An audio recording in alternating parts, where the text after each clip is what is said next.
وہ کہا ٹھیک ہے یہ مشکل وقت برداشت کر لیتے ہیں. لیکن جو حالات اب جا رہے ہیں, لوگوں کی امید جا رہی ہے ملک سے. اور میں یہ جو آج بات کر رہا ہوں, میں اس لیے کر رہا ہوں, وہ جو لوگ آج اقتدار میں بیٹھے ہوئے ہیں, میں ان کے لیے یہ سامنے رکھ رہا ہوں. دو قسم کے لوگ ہیں نا, ایک تو وہ ہیں جو کہ NRO والے ہیں, جنہوں نے اپنے پیسہ بچانا تھا, جو صرف آئے ملک سے اس لیے تھے کہ ان کے اربوں روپے کے اوپر کرپشن کیسز تھے, تو انہوں نے تو NRO لینا تھا. میرے سے بڑی کوشش کی, میرے پیچھے پڑے رہے, پروپیگنڈا کیمپین کرتے رہے, اپنے میڈیا ہاؤسز کے ذریعے میرے خلاف پوری کیمپین چلائی کہ ملک تباہ ہو گیا, مہنگائی بہت بڑھ گئی ہے. تو انہوں نے تو, ان کا مقصد کوئی ملک کی تو بہتری تھی نہیں, کہ ان کا تو پیسہ باہر پڑا, چوری کر کے ملک کا پیسہ باہر لے گئے ہیں. تو یہاں اگر جب روپیہ گرتا ہے تو ان کو تو کوئی فرق نہیں پڑتا. ملک اگر نیچے جائے گا ان کو کیا فرق پڑے گا. آج اگر یہاں لوگوں کی امید ختم ہوتی جا رہی ہے تو یہ ان کو تو کوئی فرق, ان کا پیسہ ہی پہلے باہر پڑا ہوا ہے.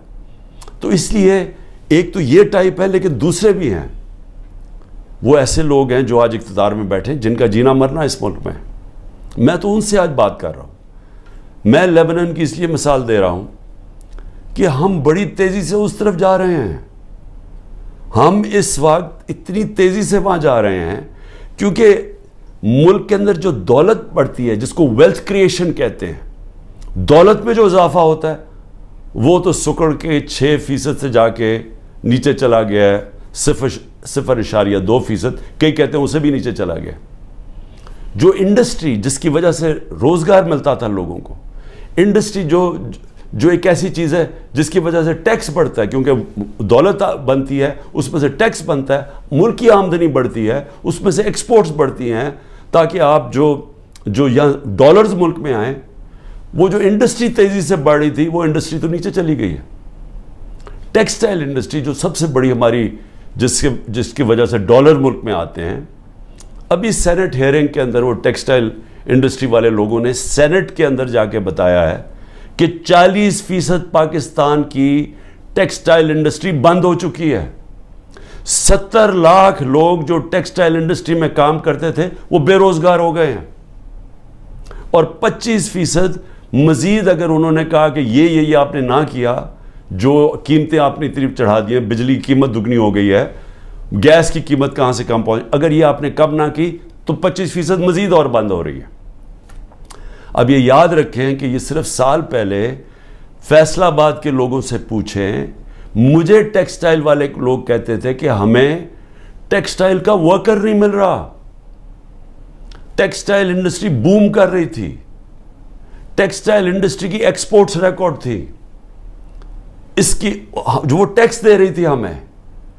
تو وہ ایک سال کے اندر یہ ملک کدھر سے کدھر گیا ہے کہ میں نے صرف یہ تو ٹیکسٹائل انڈسٹری جب گئی, ایکسپورٹس کم ہوئی, باقی بھی ایکسپورٹس جب کم ہوئی, جو ہمیں ڈالر میں بھیج رہے تھے ریمیٹنسز, جو ورکرز تھے, وہ 13% کم ہو گئی. ہم نے صرف ایک سال کے اندر جو ڈالر ہر سال بڑھ رہا تھا, ہمارے آخری 2-3 سال ڈالر بڑھتے جا رہے تھے, ریمیٹنسز بڑھتی جا رہی تھی, ایکسپورٹس بڑھتی جا رہی تھی, ہر سال بڑھتی جا رہی تھی, ریکارڈ تھی ہماری آخری ایک سال میں.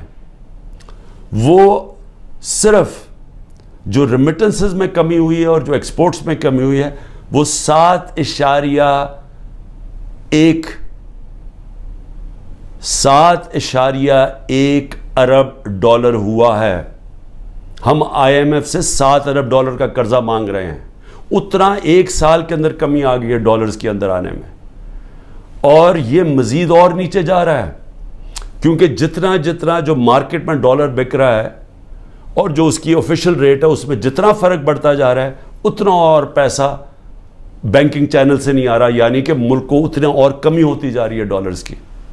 اور جس طرح ہماری انڈسٹری بند ہوتی جا رہی ہے, ڈی انڈسٹریلائز ہو رہا ہے, آگے بے روزگاری بھی بڑھتی جا رہی ہے, اور ہمارا ٹیکس بھی کم ہوتا جا رہا ہے, اور آگے جا کے جو ہمارا ایکسپورٹس جو ڈالرز آنے ہیں وہ مزید اور کم ہوتے جا رہے ہیں.